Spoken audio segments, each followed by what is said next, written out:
Good morning, class. Now we are starting the new topic of hydrogen, that is hydrides.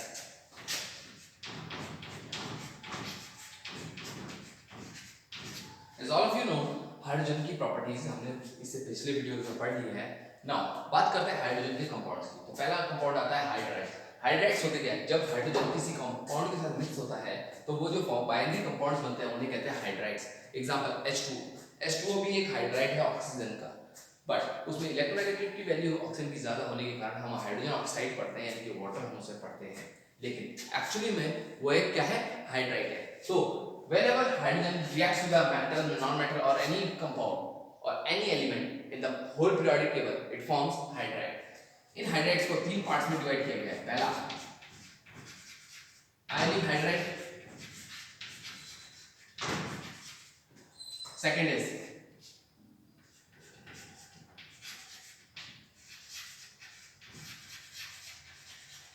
Molecular और covalent hydride, and third is metallic hydride.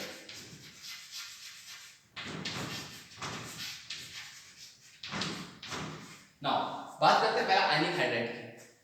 When hydrogen reacts with those elements or those metals having lower electronegative value than hydrogen, the compounds formed are called ionic hydrides.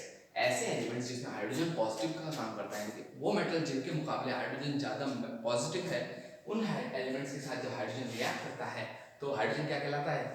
Hydride का formation करता है. यानी कि इसमें जैसे कि example lithium, lithium plus hydrogen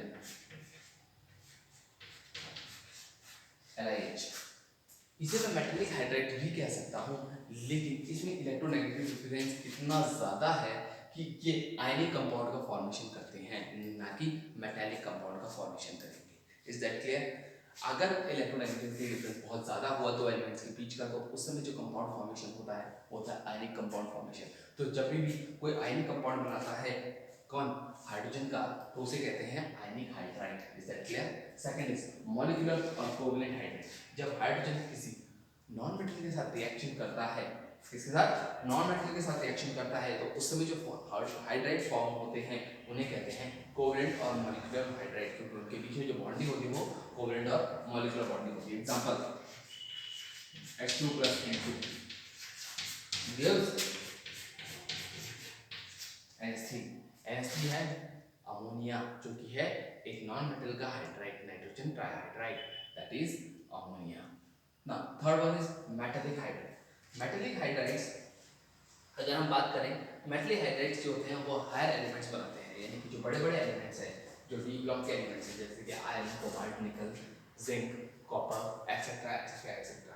ये इतने ज़्यादा हाईली पॉजिटिव मेटल्स होते हैं कि इनमें अगर थोड़े बहुत कुछ नॉन मेटल के एटम भी घुस जाएं तो इनकी मेटलिक प्रॉपर्टी में एनहांसमेंट ही होता है, कमी नहीं आती.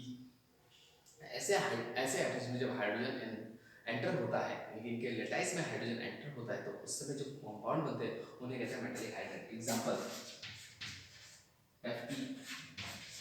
Fe3H, यानी कि हर तीन मॉलिक्यूल ऑफ आयरन पे एक सिंगल क्या हाइड्रोजन का मॉलिक्यूल, इसे कहेंगे मेटालिक हाइड्राइड्स. अब थोड़ी सी बात करते हैं इन तीनों की प्रॉपर्टीज का. पहला आयनिक हाइड्राइड्स की प्रॉपर्टीज. अगर हम बात करूं आयनिक हाइड्राइड की प्रॉपर्टीज का, ये बहुत ज़्यादा हार्ड होते हैं या आयनिक कंपाउंड होते हैं.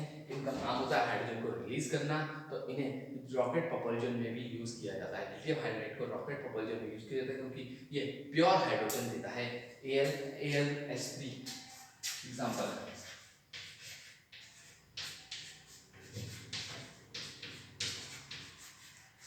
ये तीन हाइड्रोजन के एटम्स देता है एक सिंगल मॉलिक्यूल, इसलिए इसका यूज किया जाता है बहुत ज़्यादा एक्सटेंसिवली हाइड्रोजन को रिलीज करने के लिए. और हाइड्रोजन एक बहुत प्यारा, बहुत ही ज़्यादा कंबस्टिबल फ्यूल की तरह काम करता है, इसलिए हम कम से कम मात्रा में, कम से कम अमाउंट ऑफ दिस में हम ज़्यादा हाइड्रोजन के मॉलिक्यूल को स्टोर करके रख सकते हैं, क्योंकि लिक्विड हाइड्रोजन को सॉलिड हाइड्रोजन करना बहुत मुश्किल होता है, लेकिन इसे सॉलिडिफाई में रखा जा सकता है. फिर इसे सॉलिडिफाई से लिक्विडिफाई करके और गैसीय स्टेट में लाकर हम हाइड्रोजन को बर्न अप कर सकते हैं.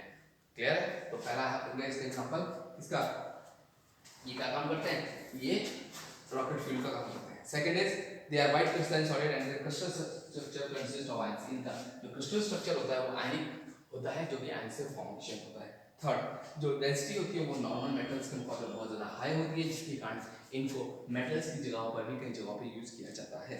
ये वायलेंटली रिएक्ट करते हैं विद वाटर एंड दस ऑलवेज शो डिकम्पोजिशन, ठीक है ना। ये सॉरी द्वारा ये वाटर के साथ वायलेंटली रिएक्ट करते हैं, जिससे फलस्वरूप जिसके रिजल्ट में ये हाइड्रोजन गैस रिलीज करते हैं। Third next is they are strong powerful reducing agent, क्योंकि ये नेचुरल हाइड्रोजन का रिलीज करते हैं, ये पावरफुल रिड्यूसिंग एजेंट का काम भी करते हैं। बात करते हैं सेकंड किसकी, इंडस्ट्री सॉरी सेकंड की बात करते हैं मॉलिक्यूलर और कोवलेंट हाइड्राइड्स की। अगर मैं बात करूं मॉलिक्यूलर और कोवलेंट हाइड्राइड्स की, तो मॉलिक्यूलर और कोवलेंट हाइड्राइड में NH3 PH3 H2O etcetera etcetera चलते रहते हैं। इनका पहला जो प्रॉपर्टीज है, पहला है covalent hydrides are used as volatile compounds in due to their low melting and boiling point and also they do not conduct electricity. Second third hydrides of करते हैं जो कंपाउंड होते हैं ग्रुप 13, वो इलेक्ट्रॉन डेफिशिएंट होते हैं, जिन्हें कि लुईस बेस की तरह काम किया जा सकता है, क्योंकि इलेक्ट्रॉन डेफिशिएंट होते हैं तो ये आसानी से सॉरी इलेक्ट्रॉन ले लेते हैं तो ये लुईस एसिड की तरह काम करते हैं। Next is hydrides of group 14 are electron extract और इलेक्ट्रॉन प्रिसाइज हाइड्राइड्स, क्योंकि इनमें exactly completely equalized number of hydrogen present होते हैं, जिसके कारण हमें इनमें क्या करा जा सकता है, इनकी बॉन्ड लेंथ के बेस में इनकी शेप्स को यूज किया जाता है। Fourth is electron of group 15 16 and 17 are electron rich hydrides, जिसके कारण ये इलेक्ट्रॉन डोनेट करने की टेंडेंसी रखते हैं, और इलेक्ट्रॉन डोनेट करने की टेंडेंसी रखने की वजह से ये लुईस बेस का काम करते हैं। Is that clear? Last one is metallic hydrates. As the name suggests, they consist of metal of high electronegativity or higher nuclear charge along with hydrogen atoms. तो अगर मैं बात करूँ तो इन्हें मेटल की डेंसिटी को बढ़ाने के लिए यूज किया जाता है, क्योंकि अगर फायर के क्रिस्टल में हाइड्रोजन का एटम घुसेगा तो वो बीच में क्या करेगा, उसकी डेंसिटी को इंक्रीज करेगा। डेंसिटी को इंक्रीज करने से वो उनकी बहुत सारी प्रॉपर्टीज को इंक्रीज कर सकता है, जिसके आप एलॉय नाम सुनते हैं, एलॉय सुनते हैं, इंटरस्टिशियल मेटल्स का फॉर्मेशन सुनते हैं, वो सारा इसी के कारण पॉसिबल है। नाउ अगर मैं इसकी एक दो प्रॉपर्टीज के बारे में और बात करूं तो ये हार्ड मेटालिक रेसिस्टर शो करते हैं, मैग्नेटिक प्रॉपर्टी शो करते हैं, जिनका जो हाइड्राइड्स होते हैं इनका metal available as compare to normal metal बहुत ज़्यादा हाई होता है। ये ऑक्लूजन शो करते हैं, इनका यूज सबसे बड़ा क्या है, ये ऑक्लूजन शो करते हैं। ये मेटल क्या करते हैं, आसानी से हार्मफुल गैसेस को अपने ओर अब्जॉर्ब कर लेते हैं, अपने सरफेस में अब्जॉर्ब कर लेते हैं वैकेंट साइट होने की वजह से, इसलिए ये ऑक्लूजन का प्रोसेस भी शो करते हैं। Is that clear? Now in metals को हाइड्रोजन का स्टोरेज या स्टोर हाउस ऑफ एनर्जी की तरह भी यूज किया जाता है। मैंने आपको बताया कि अपने क्रिस्टल लैटिस के छोटे छोटे स्पेसेस में क्या करते हैं, हाइड्रोजन को ट्रैप कर लेते हैं, तो as a store house of hydrogen भी इन्हें यूज किया जा सकता है इन रॉकेट फ्यूल्स और in any industry that needs the energy demand. Is that clear? Thank you very much.